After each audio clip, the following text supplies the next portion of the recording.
Fala pessoal, chegamos a mais um episódio do G1Cast, dessa vez o episódio 85, aqui diretamente da Folha de Londrina. E hoje muitas coisas diferentes por aqui, começando com o meu host, parceiro, André Gomes, gerente de marketing da G1. E aí, Dedé? E aí, boa tarde, prazer estar aqui. Conta pra eles onde eles podem nos encontrar. No YouTube, no Spotify e no Instagram, @G1Cast. É isso aí. E o episódio de hoje tem tudo a ver com o ambiente digital, com marketing, com posicionamento. A gente convidou duas pessoas que estão fazendo bastante barulho aqui na nossa cidade. Porque não no nosso país, né? Porque o trabalho digital, ele rompe essas fronteiras. Eu estou aqui com as proprietárias da Olympia Marketing, que elas denominam, que não é só uma agência de marketing, é a Casa dos Deuses. Sim, é a Casa dos Deuses. Malu Boareto e Lorena Carvalho, sejam bem-vindas. Obrigada, é um prazer estar aqui. Hoje a gente vai falar sobre bastante coisa interessante de posicionamento, de marca e de tudo que a gente gosta bastante. Um oferecimento também aqui do Departamento de Marketing da G1. Temos também presente aqui o nosso sócio Maurílio Bolognese, o maior canal imobiliário do YouTube. Por enquanto, porque a G1 vai passar ele, tá? A gente tá muito em breve. É a meta. Muito em breve a G1 vai passar o Maurílio, porque o Maurílio tá no da G1. Verdade. Eu vou ter os dois maiores. E a gente tá feliz de receber vocês aqui, né? Virou o ano, a gente já tá falando sobre esse episódio já faz um tempo, conseguimos marcar, né? Finalmente. Beleza. Finalmente. Bom, para começar, são duas mentes importadas, né? Vocês não são daqui, então acho que vocês podem, só para dar uma introdução, contar um pouquinho de vocês, como é que vocês vieram parar aqui em Londrina. Eita, a história é longa. A gente vai encurtar a história, né? Eu sou baiana, tô aqui em Londrina. O sotaque chega e voltou agora. Eu falei, sou baiana. Tô aqui em Londrina, vai fazer 2 anos. E antes de começar a trabalhar com marketing, eu era advogada. Então eu atuei um pouco. E na busca de procurar atrair clientes, para mim foi que eu caí no marketing. Então eu era uma pessoa completamente leiga em relação ao marketing. Só que aí eu formei, entrei no mercado de trabalho e falei, tá, e os clientes? Ninguém ensinou, né, como é que você busca clientes, como é que você se posiciona. E aí eu comecei a estudar marketing. Nisso, eu descobri o marketing, não só o offline, mas também o digital. E aí eu fui entrando nesse mercado e me apaixonei completamente. E aí eu vi também uma possibilidade de começar a trabalhar com isso. E eu achava também que era um mercado que tinha mais a minha cara, porque era mais flexível, era mais informal, eu tinha mais liberdade criativa. E você formou direito lá na Bahia? Na Bahia, e atuei alguns anos lá na Bahia como advogada mesmo. Só que eu achava o mercado mais engessado, demorado. Eu queria ver movimento, eu queria ver resultado, e eu não conseguia ver na celeridade que eu queria. Uhum. E quando eu descobri a internet, me veio essa possibilidade de começar a trabalhar mesmo. E eu achei que tinha mais minha cara, e aí eu me joguei. Aí, depois de um tempo, eu fiz migração de carreira e comecei a atuar exclusivamente aqui com marketing. E, paralelo a isso, descobrindo o mercado digital, comecei a viajar muito, ir para muito evento. E aí eu comecei a sentir que minha cidade estava óbvia já para mim, porque eu já conhecia todo mundo, já era mais previsível. E eu comecei a buscar onde é que eu poderia ir. Até que veio a oportunidade de eu vir para Londrina, trabalhar em uma empresa como advogada, atuar ali na parte de marketing mesmo, ela era infoprodutora também. E eu vim pra cá. Aí foi assim que Malu veio também em seguida. Aí você conta o resto da história. Sim, mas a minha história já foi completamente diferente. Eu acabei caindo no marketing em 2019, quando não tinha ninguém praticamente falando de marketing digital. Ainda o Érico Rocha ainda estava começando no Brasil, praticamente pré-pandemia ali. E veio uma pessoa e falou assim, nossa, você escreve muito bem. Olha isso aqui, copy. Olha esse assunto, copywriting. E dá uma olhada, dá uma estudada, porque acho que combina muito com você. Acho que você consegue fazer uma grana com isso. E isso, eu tava começando a fazer faculdade de Direito. E eu precisava de um trabalho. Você tava onde nessa época? Nessa época, no Pará. Começando a fazer faculdade ali no Pará. E eu comecei a pesquisar esse tal de copy. Vocês vão ver que a história dela não bate com a idade que ela tem. Uhum. Ela tem 30 anos de experiências e ela tem 20 anos de idade. Eu comecei na faculdade com 16 anos, terminei a escola um pouco antes e comecei a faculdade um pouco cedo, digamos assim. E eu quis fazer direito porque eu sempre gostei muito de ler. Muito de ler e escrever. Então eu falei, já que eu não vou ser professora de letras, acho que eu vou ali pro direito que tem a ver. E aí caiu no meu colo esse tal de copywriting. Fui estudar o tal de copy. E apareciam demandas de páginas de vendas. Curso disso, curso daquilo. Aí a pandemia apareceu. Todo mundo queria ir pro digital. Só um parênteses, fala pra audiência o que significa esse copywriting aí, porque pode ter gente que não se familiariza com o termo. O copy, ele é basicamente uma escrita persuasiva. Então, é você escrever persuadindo alguém a fazer alguma coisa. A gente tem técnicas de persuasão na fala, mas a gente também tem na escrita. E essa técnica é o copy, que é o copywriting. Então, isso caiu no meu colo, essa profissão meio que caiu no meu colo, e eu comecei a atuar. Ali já começou a pandemia. Nisso, fazendo direito. E eu lembro que eu tive um professor de constitucional, que era uma matéria que eu gostava muito, e a gente trocando ideia, e ele falou assim, eu tenho uma mentoria, ele falou, né, eu tenho uma mentoria de direito constitucional para a OAB, mas eu queria alcançar mais pessoas, porque tá na pandemia, não vou conseguir falar com ninguém. Eu falei, e se a gente aplicar a fórmula de lançamento com você? Acho que dá bom. E aí a gente fez um lançamento da mentoria dele de segunda fase para a OAB. E nessa época de pandemia tava todo mundo assustado, a OAB não parava, todo mundo tava assustado, mas vendemos e conseguimos ali acho que uns 12 alunos para ele na época. E eu só tinha cobrado R$2.500 para fazer aquilo. E ele ganhou uma grana, mas enfim. Aconteceu praticamente a mesma coisa que eu sempre tive na cabeça de que eu queria ir pra São Paulo. E no meio da pandemia, acabou acontecendo uma questão com a minha mãe, uma questão médica, e a gente teve que ir pra Barretos. Fomos pra Barretos e lá tem um hospital de câncer. Uhum. Chegou lá, eu atendia como copy em algumas agências, atendia escrevendo várias coisas, e-book, nessa época tava o boom do e-book também, então fazia um pouco de tudo. Cheguei em Barretos e começou a aparecer anúncio pra mim, de vaga de marketing no hospital. Falei, como assim? Não sei se eu vou fazer isso, não sei. Aí a minha mãe, por que você não se inscreve? Começa a trabalhar com isso. E fui. Nessa época, em Barretos, eu larguei tudo no Pará, fui para São Paulo, para Barretos no caso, e comecei a trabalhar no marketing do hospital. É um hospital que ele depende de captação de recursos, então é um marketing, é uma coisa muito forte lá. E na época, eu decidi que eu ia conhecer as empresas da cidade. E aí acabei trabalhando em outra empresa, na outra parte, como no tempo que restava. Era uma empresa que tinha uma floricultura, um cemitério, uma escola técnica e uma escola de pré até o ensino médio. E nessa época eu fazia outdoor. Nessa época eu fazia outdoor para cemitério. Eu lembro que a gente fez um outdoor que era assim, compre já seu duplex. Que era tipo uma cova de 2 andares, sabe? Tipo seu duplex do além, algo nesse sentido.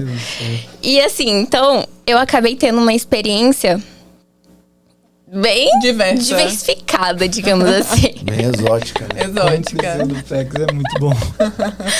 Mas enfim, aí eu fui trabalhando nisso e nessa época ainda fazendo direito. Já tava ali mais ou menos na metade da faculdade. E aí eu pensei, gente, será que eu vou largar isso ou não?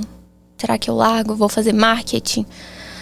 Aí eu pensava, eu falei, o que eu vou conseguir com um diploma de marketing? Já tô aqui, já tô fazendo e bora. E terminei.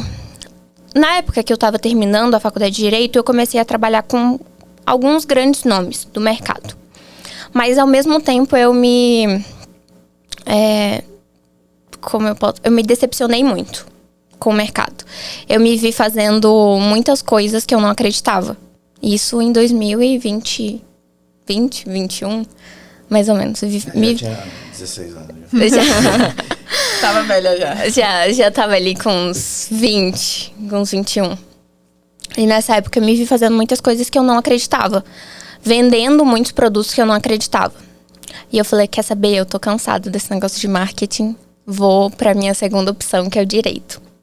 E foi aí que eu caí de paraquedas. Em Londrina. Em Londrina, porque eu comecei a pesquisar essa área. Eu ia pra área do direito digital, que era uma área que eu já conhecia muito. E conheci uma pessoa, eu precisava ter background. E eu falei assim, eu vou pra maior que tem aqui no Brasil. Vou trabalhar com a maior. E aí, ela trabalhava em um escritório e ela falou assim, a gente já se conhecia de um evento de marketing, que a gente tinha ido alguns anos atrás. Em BH, né? Em BH, da Hotmart. E aí, a gente se conheceu lá, trocou Instagram e tal. E quando eu conheci, abre parênteses, ela me falou que era advogada. Ela não me contou nada dessa história Eu já tava decepcionada. Eu já tava decepcionada com o mercado. E eu falei, eu vou ser advogada, agora eu sou advogada. Aí, todo mundo falava assim, mas como você sabe tanto do mercado digital? Eu falei, eu estudei. Eu não falava pra ninguém de quantos anos com marketing, mas enfim. Ela falou, amiga, olha, eu vim pra um escritório aqui em Londrina e você tem, né, conhecimento de marketing, mas você não tem conhecimento de direito. Então, você vai ter que ter essa experiência com alguém. Ela falou, vem pra cá. Vim. Meu Deus, que loucura que foi também. Aí, no final das contas, nos primeiros 3 meses, eu já vi que eu odiava ser advogada. Que eu falei, que é isso? Como que as pessoas ganham tão mal nessa área? Como assim? Que trabalho quadrado é esse? Que não tem expectativa. Aí eu odiei tudo. Eu falei, não, meu negócio é com marketing mesmo. Mas talvez seja um marketing diferente. Porque eu tinha tido uma experiência com marketing, mas não precisava ser a única. Muito com marketing digital, a venda de infoprodutos, né? Que é um marketing diferente. Sim. Né? E aí a gente começou a conversar sobre. Eu sou apaixonada por mitologia grega. Você tem que explicar, que aí ela decidiu sair do escritório. Foi. Aí, conta essa parte. Aí estávamos trabalhando no mesmo escritório. Eu como, né, trabalhando na área de marketing, ela como advogada. Ela falou, isso aqui não é pra mim, vou sair. E aí aconteceu que logo em seguida eu também decidi sair. Só que a gente já morava junto nessa época. Porque quando ela chegou, eu falei, olha, já que você está testando ainda, vendo a cidade, não conhece Londrina direito, fica aqui no meu apartamento, que se você decidir ficar, depois você procura o seu. Mas eu acho que você tem que testar ainda, você está nova na cidade. Vai ver se o trabalho vai dar certo primeiro. Nisso ela foi ficando, aí a gente foi se dando bem e estávamos morando juntas. E aí quando ela saiu do escritório, deu um tempinho depois eu saí, e aí a gente chegou, se olhou assim, falou, meu Deus, e agora? O que é que a gente vai fazer? Porque a gente veio para trabalhar em um local e a gente não queria voltar. Eu não queria voltar para Bahia e ela não queria voltar para São Paulo. Aí a gente se olhou e aí a gente ficava em casa e sempre conversando assim de quais as possibilidades, né, do que a gente poderia fazer. E Malu falou, não, vamos abrir uma empresa. E eu, não vou abrir empresa nenhuma na cidade que ninguém me conhece.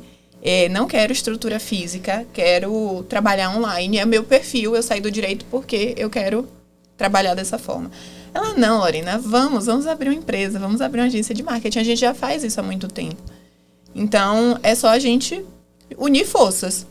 E aí, acabou acontecendo uma série de coisas. Eu cheguei aí pra Bahia, né? Fiquei assim, em dúvida. Falei, será que é pra eu voltar pra casa, né? Tá dando tudo errado aqui. E aí eu falei, não quero mais voltar. E voltei pra Londrina com a decisão de a gente abrir a Olímpia já. E aí, enquanto eu estava lá na Bahia, Malu estava aqui criando toda a marca, né? Todo o branding, tudo foi criação dela. Que ano? Foi 2023? Não, 2024. 2024. Foram 20 dias que a Lu passou de volta na Bahia e eu fiquei fazendo tudo. Assim, eu sempre fui apaixonada por mitologia grega. Eu tive um blog, inclusive, chamado Atenas. E sempre tive essas referências. Eu falei, nossa, dá pra usar isso daqui de alguma forma. Não sabia muito bem. Eu ficava Olimpo não, masculino. Nós somos 2 mulheres. A marca é uma marca feminina. É pra Olímpia ser feminina, é pra ela ser elegante, é pra ela ser sofisticada. Então veio muito daí.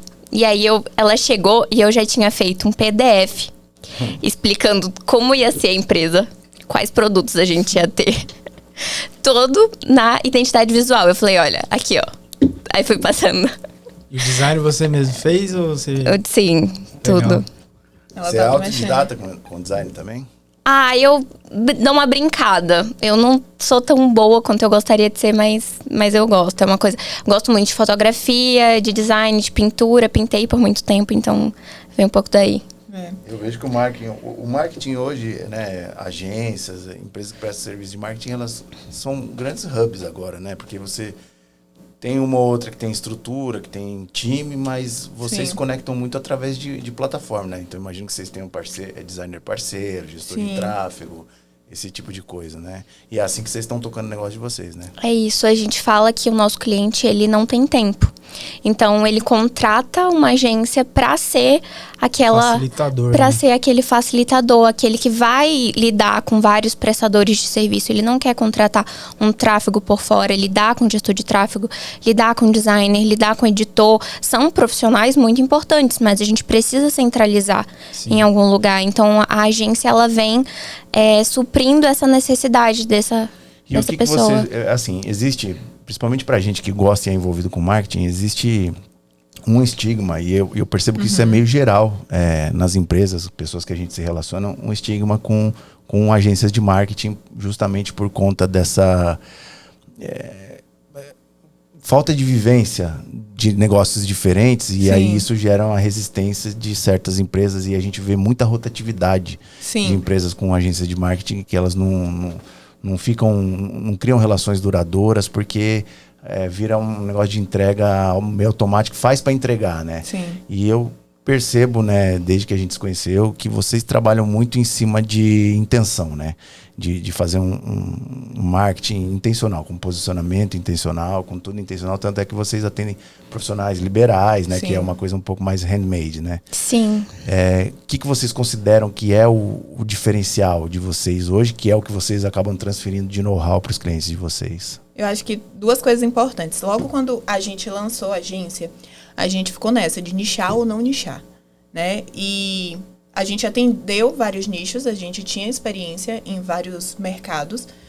Só que, assim, início de empresa, a gente estava numa cidade que quase ninguém conhecia a gente. Por mais que nossa captação também fosse online, a gente entendia que os clientes de Londrina a gente atendia melhor. Porque a gente ia lá, conhecia o escritório, conhecia o negócio, fazia a captação. Então, a gente ficou por um tempo confuso em relação a quem era o nosso cliente ideal, a nossa persona. Então, no primeiro ano de agência, a gente pegou qualquer cliente que chegava na agência. Então, o cliente que estava interessado no serviço, a gente atendia. E aí, a gente foi vendo um padrão dos que ficavam, né, com a gente ao longo de 6, 1 ano, e os que saíam mais fácil. E isso, eu acho que foi a maior clareza que a gente teve no primeiro ano de empresa, foi quem era o nosso cliente ideal. E aí foi que exatamente agora a gente nichou, hoje a gente posiciona advogados, porque é uma dor do mercado. A maioria das agências não tem pessoas com experiência jurídica na área, né? Hoje a gente estava fazendo, por exemplo, captação de um escritório de advocacia que a gente atende aqui, que a gente começou a posicionar, e ele falou, eu vim de várias agências, eu passei por várias agências, minha empresa passou, só que eles não entendiam o mercado. É um marketing difícil de fazer, porque além de ser um mercado muito concorrido, entre os profissionais da área, existem muitas travas... Muitas regras. Do que você pode e do que você não pode falar, fazer, né? São algumas nuances, assim, do marketing jurídico que a gente tem que saber. Então, a gente trabalha muito com marketing de conteúdo, né? Não pode ser uma coisa que ela é... Pró-venda, assim, ela não né? pode ter uma venda tão direta, aquela publicidade escancarada, né? que existem em outros mercados. Então, o advogado, ele tem que produzir conteúdo, ele tem que tirar dúvidas. E, ao mesmo tempo, ele tem que se posicionar. Ele tem que saber com quem ele vai falar, quem é o público dele também e quem ele é, para poder construir esse posicionamento. De uma forma geral, existe uma fala aí que a gente escuta demais, fala, cada hora na verdade as pessoas falam uma coisa, a internet é muito louca, né? Mas eu sei que vocês estão falando do meio jurídico e tal, mas acho que isso funciona para qualquer tipo de posicionamento digital. Que dizem, porque você tem que postar todo dia e tal. Por que vocês consideram que isso é uma verdade? Se não, por que não? Assim, hoje tem muito barulho na internet. Então, é muita informação. Obviamente que isso muda um pouco o padrão de consumo das pessoas e muda também a forma como a pessoa é impactada com os nossos anúncios. Por exemplo, hoje as pessoas não suportam anúncio. Né? A gente paga Spotify para não ver anúncio, o YouTube Premium para... Ninguém quer anúncio. Então, isso muda a forma como as pessoas consomem nosso conteúdo. Então, existe esse barulho. E por existir muito anúncio, muito estímulo, antes as pessoas precisavam ver um conteúdo seu 5 vezes e comprava de você. Hoje precisa ver 28, 30 vezes até tomar a decisão de compra. Então, isso muda muito o padrão de consumo. Só que, ao mesmo tempo, você tem que decidir qual é o seu jogo ali no digital. Se é um jogo que você quer atenção por atenção, ou você quer fazer, de fato, um jogo de longo prazo com intencionalidade, que eu vejo que é muito o caso do G1, né? Quando a gente está falando de empresas mais sérias, mais robustas, né, que querem ter uma duração no mercado, a gente não fala só do jogo de disputa de atenção, a gente fala também da construção de um posicionamento no longo prazo. Então, até voltando à pergunta anterior, esse foi o jogo que a gente entendeu que faria sentido a gente jogar. Então, a gente veio, apesar de vir do mercado digital de infoprodutos, a gente entendeu que existia uma demanda de bons profissionais no mercado, que médicos, advogados. Pitbull, né? O produto era venda... Não é uma loucura. Né? Eu gosto um pouco, tá? Assim, eu gosto. Mas a gente decidiu entrar em outro mercado. Então, a gente decidiu jogar esse jogo com esses profissionais. São profissionais que geralmente têm escritório há muito tempo, né? São médicos que gostam do que fazem. Então, eles não estão no digital, na produção de conteúdo, para viralizar. Eles são extremamente reservados. Eles são pessoas que querem estar posicionadas e transmitir confiança. Foi isso que a gente entendeu nesse jogo de entra cliente, sai cliente, entra cliente, sai cliente. E o que de forma prática vocês consideram que faz alguém confiar na gente sem antes conhecer a gente pessoalmente? O posicionamento. Sim. O posicionamento, ele define tudo, assim, porque não é o conteúdo que define o posicionamento, é o posicionamento que define o conteúdo. Antes de você produzir um conteúdo, antes da gente... Bugou. Gostei. Bugou. Quando buga é porque eu gostei. O posicionamento... Fala de novo. Vamos lá. O conteúdo não é direcionado pelo posicionamento. É o posicionamento que direciona o conteúdo. Então, porque na minha cabeça o conteúdo posiciona, mas... Também posiciona. Também posiciona, mas a gente tem que fazer um trabalho. Mas sem conteúdo você se posiciona? É um trabalho de base. Questão. Então, se você chega em uma sala totalmente em silêncio, vamos fazer essa analogia aqui. É isso que eu gosto. Totalmente em silêncio. Você imagine que tem uma plateia aqui, você chega totalmente em silêncio.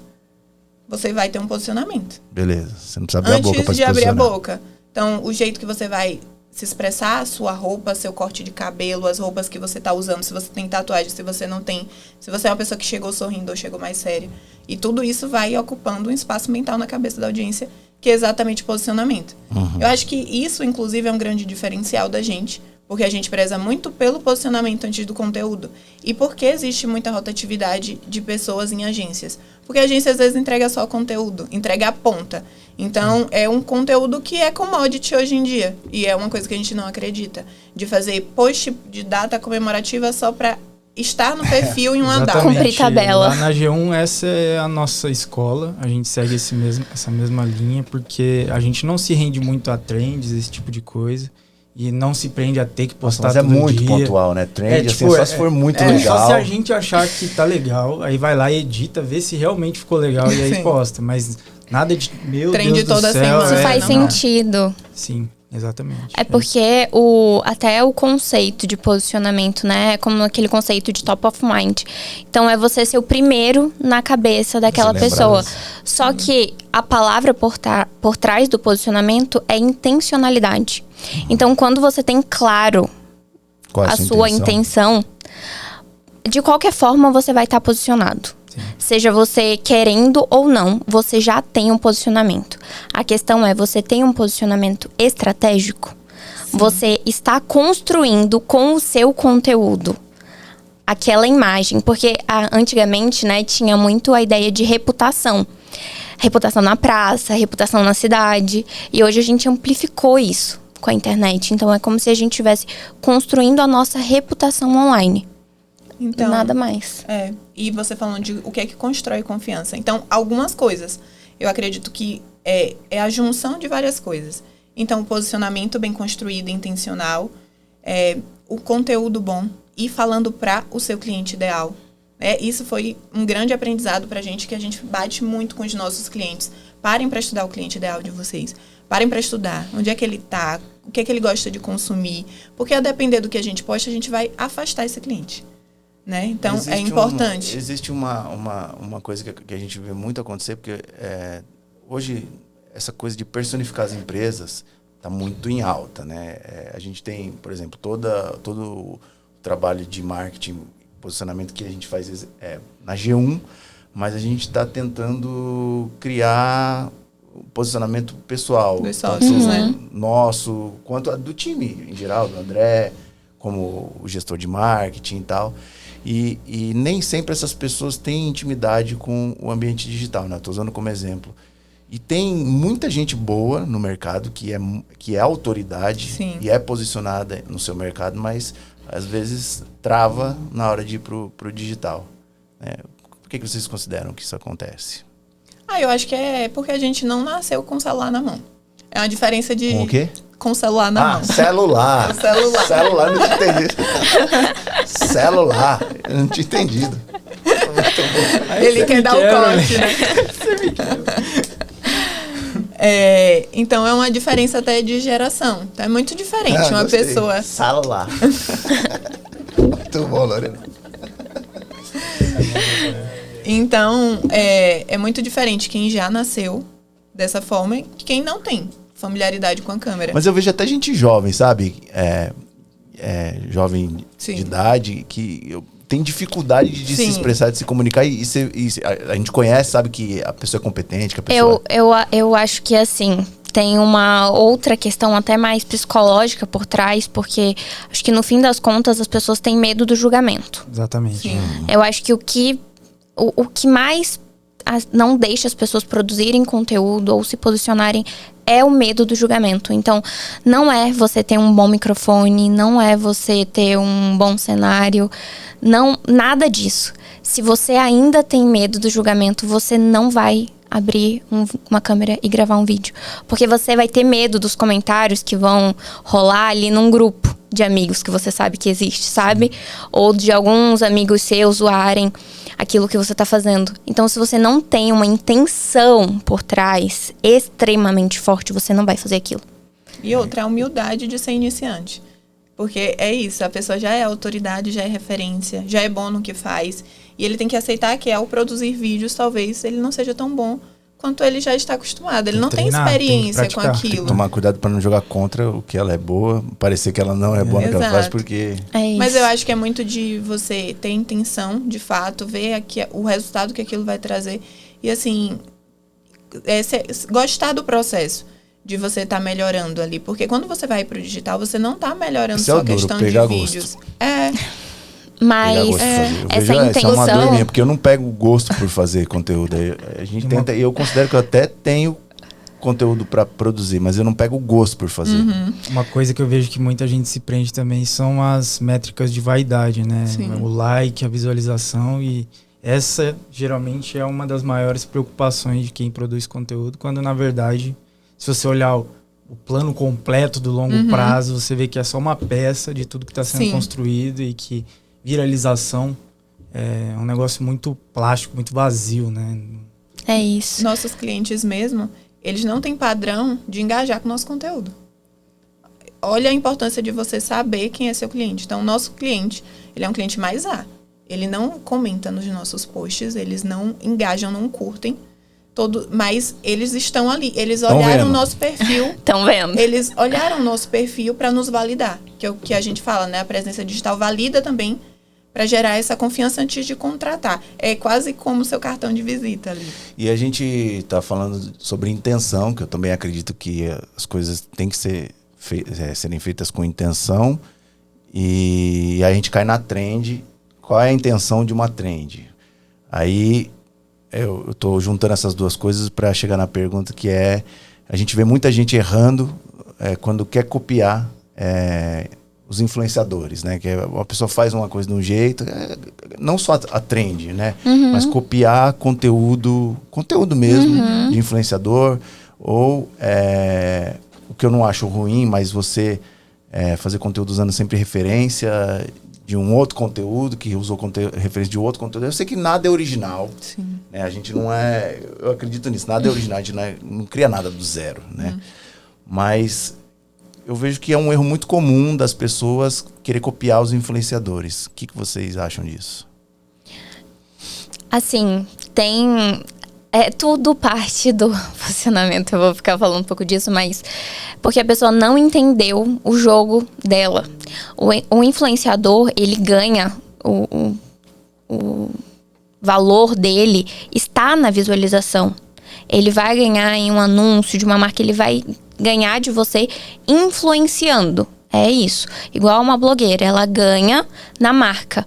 Você que é médico, você que é advogado, você que é corretor, você vai ganhar em uma marca? Não.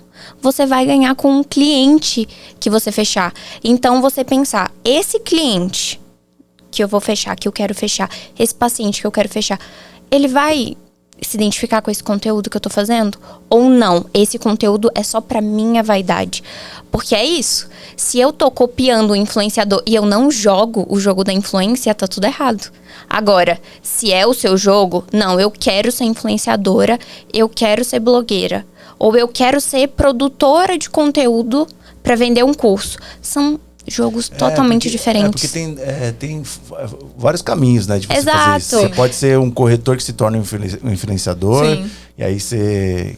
Como o Maurílio tá fazendo agora, aí temos aqui um corretor que tá começando, não, né? Imagina, o cara já tá 4 anos aí no topo. 4 anos, Maurílio? 5. Desculpa.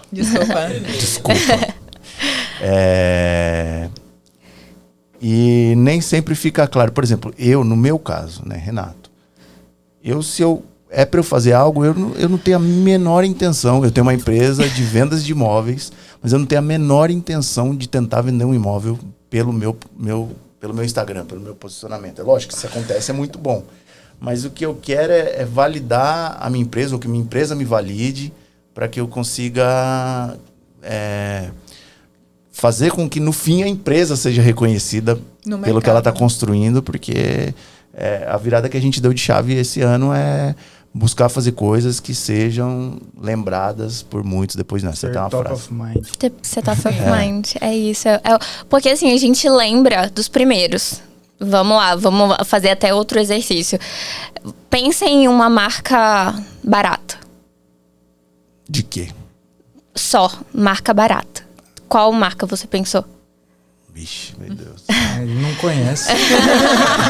Ele não tem experiência. Ele não mexe com essas coisas, não. Agora, eu tenho vários. Vamos pensar. Dolly. Dolly é um Guaraná.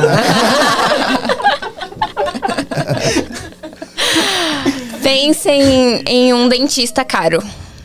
Vocês têm uma pré-concepção de como é um dentista caro.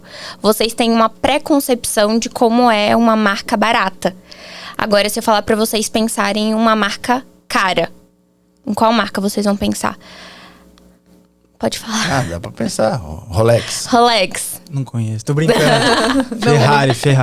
Ferrari. Mas, de qualquer forma, elas não querem ser lembradas por outras coisas.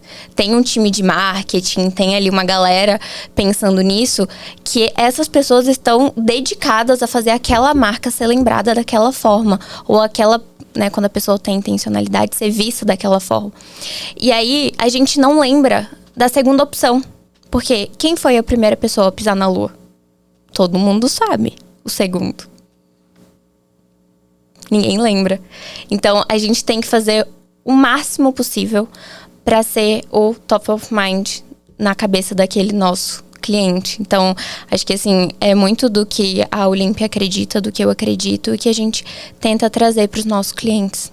Eu acho que vocês estão fazendo um trabalho legal em relação a se posicionar, mesmo que seja desafiador para os sócios, mas é aquilo, Cris Junqueira, por exemplo, ela tá lá, né? A gente gosta de seguir Cris Junqueira, mas não necessariamente segue o Nubank.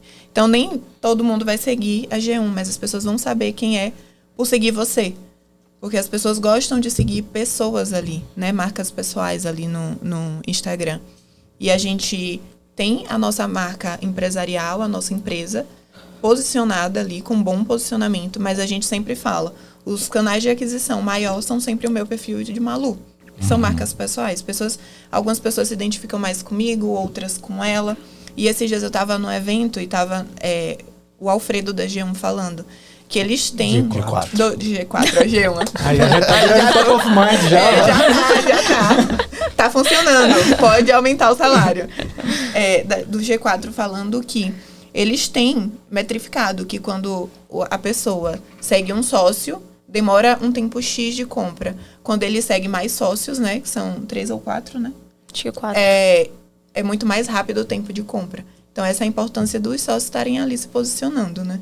Até porque você aumenta os canais em que se impacta o futuro cliente. Né? Sim. E até porque, no final das contas, quem vai fazer a compra é uma pessoa. E as pessoas compram de pessoas. Sim. Então, não é uma marca que vai comprar de outra marca. É uma pessoa que vai comprar de outra pessoa. Sim. E aí, isso, no fim das contas... E por que vocês consideram que a autoridade ela demora muito mais do que o viral para acontecer? Porque é exatamente... Porque assim, o viral, a gente percebe que tem viral que viralizou e sumiu. Esqueceu, Sim. né?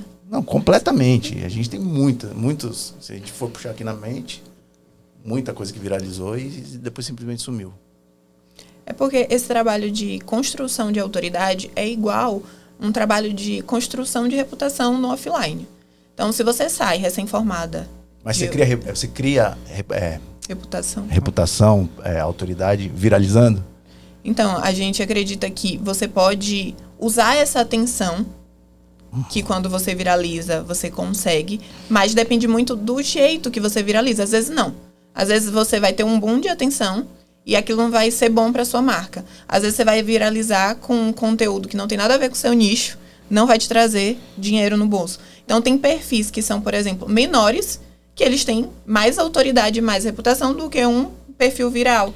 E as pessoas confundem esse jogo na internet. Então, confunde os números. Então, às vezes, a pessoa cresceu, tá com um número enorme ali de seguidores, de audiência, mas é só Isso já uma não audiência. já não é mais régua, né? Número de seguidores, Não. eu percebo que hoje não é mais régua, né? Pra você. Até Sem para dúvida, influência, né? As marcas entenderam esse jogo de influência, estão contratando micro-influenciadores. Sim. Mais do que, às vezes, um influenciador com muitos... Pulveriza mais a marca? Pulveriza até mais para não deixar a reputação daquela marca em cima só de uma pessoa grande, porque caso ela faça alguma coisa que prejudique a imagem da marca, também vai ser uma coisa muito ruim. Então, você ter essa atenção mais pulverizada, trazendo vários... E outra, porque o micro-influenciador, ele tá mais próximo da audiência. O grande, ele fala mais de longe. Eu fico um pouco... Eu tenho uma visão um pouco... como é que eu vou dizer? Eu queria... leigo analista. Esse é o termo. Eu sou leigo, mas leigo analítica. Que é assim, um exemplo. Eu tenho visto muito um determinado cara que eu vi uma primeira vez ele fazendo reviews de perfumes de nicho masculino. Eu tô falando de um caso bem específico. Perfumes caros, com certeza. Perfume de nicho, sabe? Boticário pra cima. Não, o cara fazendo review de Pensa na perfume de marca, nicho, cara. falando de um jeito como se fosse uma não é um anúncio, mas estava patrocinado na collab dele com a marca do perfume. Primeiro eu vi patrocinado no perfil dele, aí eu falei, bom, esse cara ele tá querendo atenção para ele fazendo. Depois eu vi esse mesmo review no Instagram, patrocinado dele com a marca do perfume. E depois eu comecei a ver ele fazendo isso com vários outros perfumes. Eu falei, bom, isso aí pra mim já perdeu a... Porque eu tive ele ganhou minha atenção. Eu até comprei um desses perfumes pra ver, porque eu falei, bom, o cara tá falando e tal. E ele falando de um jeito não publicitário. Ele falando de impressões. Que ele tinha conhecimento sobre aquilo, né? Que, aparentemente. E os porquês e tal. E aí eu comecei a perceber que, na verdade, aquilo não é a opinião dele. Ele tá sendo pago para fazer aquilo. E aí isso me acendeu um alerta que eu pensei, falei, bom,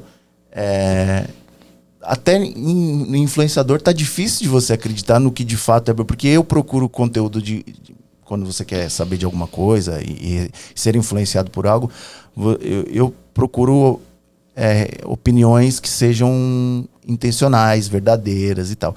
E é muito difícil você conseguir detectar isso, julgar o que de fato, o que é real, do que é pago para ser feito. Sim. E como é que a gente faz para filtrar isso?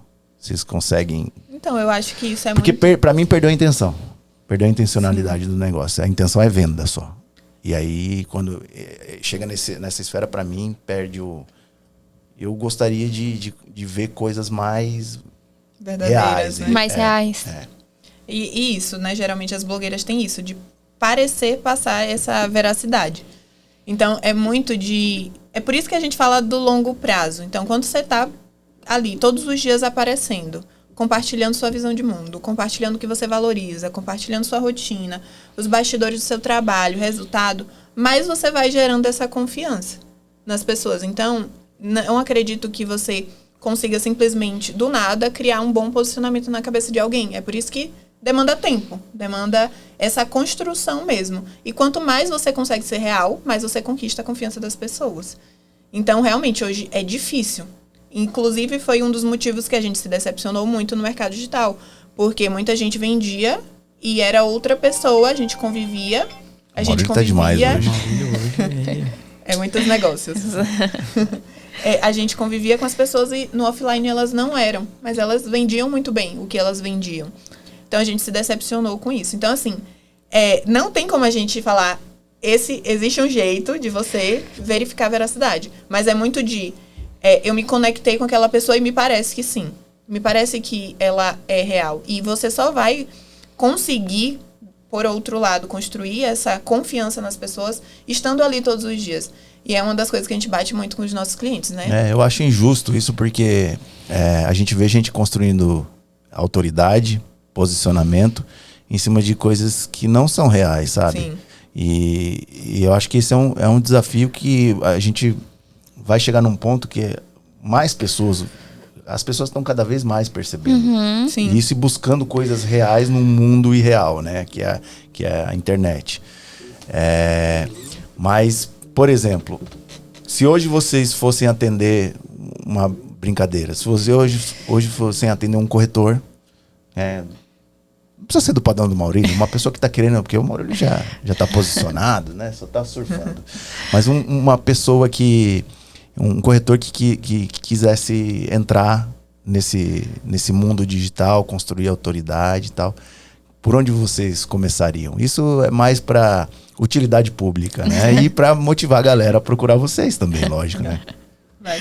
Então, a gente tem um passo a passo na Olímpia, mas a gente sempre começa fazendo um diagnóstico. Então, por que você quer estar ali na internet, né? Aí a pessoa vai falar assim, não, eu sou empresário, quero colocar dinheiro no meu bolso, quero vender casa.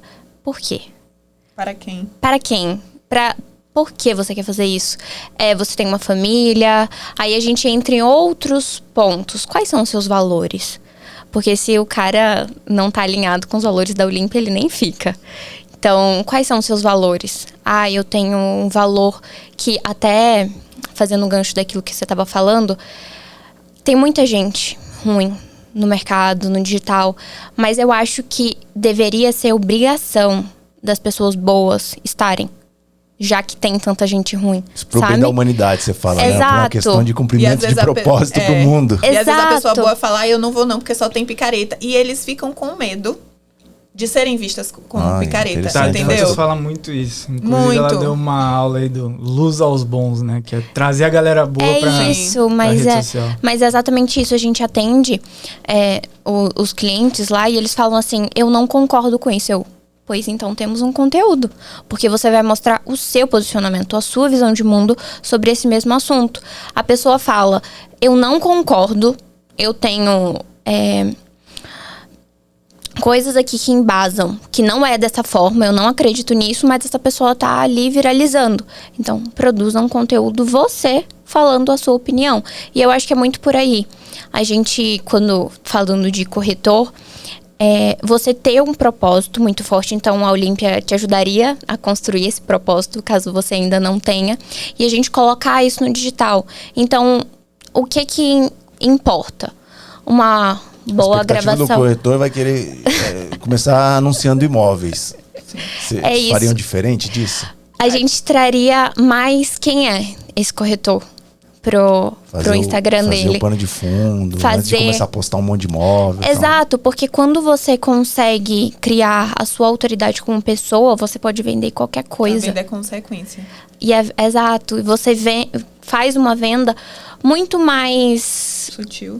E até elegante. Exato. E ao mesmo tempo você cria muito mais confiança na pessoa que tá ali comprando de você, sabe? Porque tem os compradores também que vão vir por preço, óbvio. E tem os compradores que não vão vir por preço. São as pessoas que já estão em outro jogo. Felizmente, são poucas as pessoas, né? Que Sim. não querem...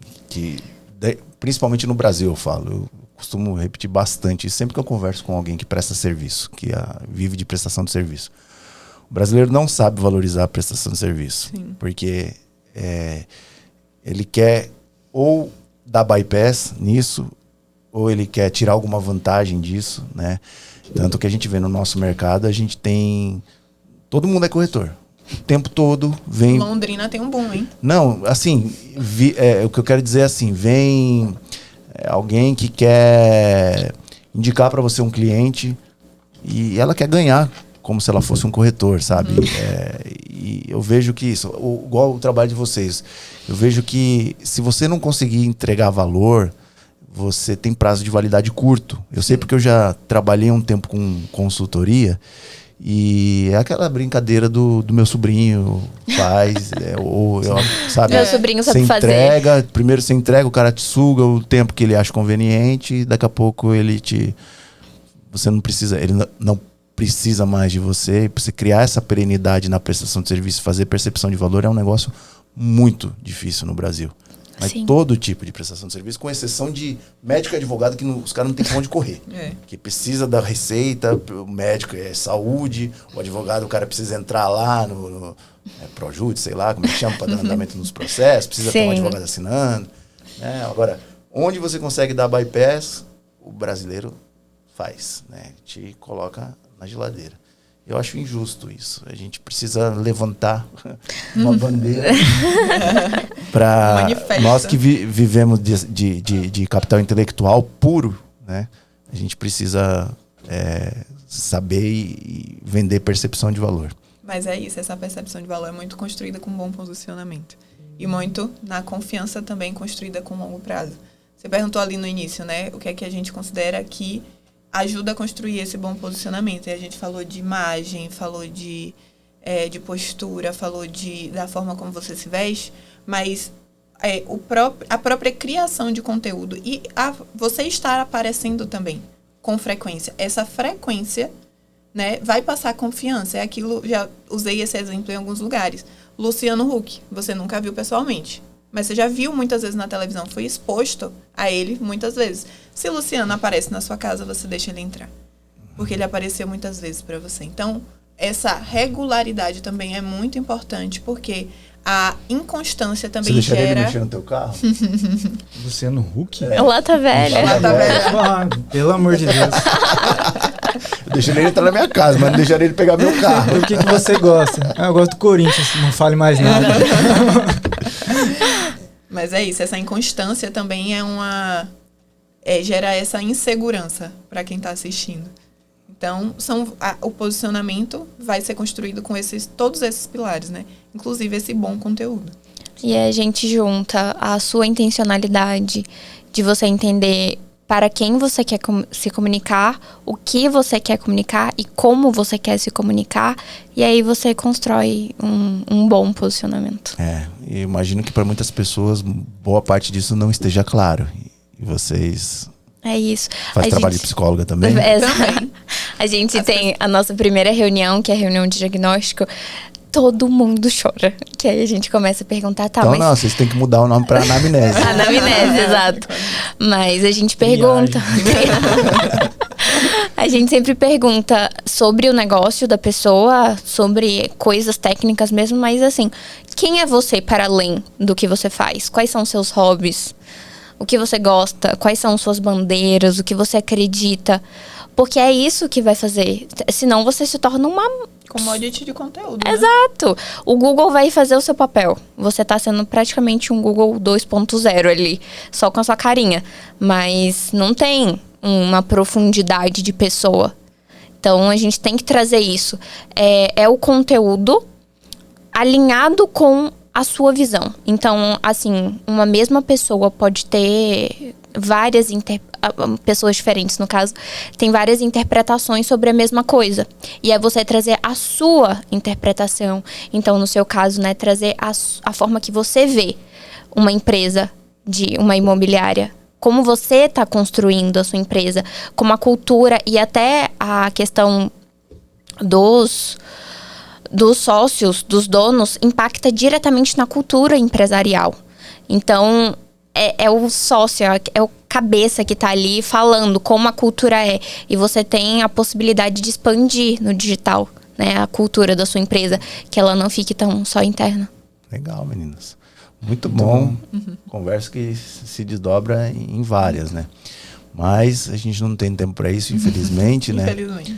Mas queria agradecer muito a presença de vocês, terem vindo aqui e conversado com a gente. Espero que vocês tenham gostado também de estar conosco.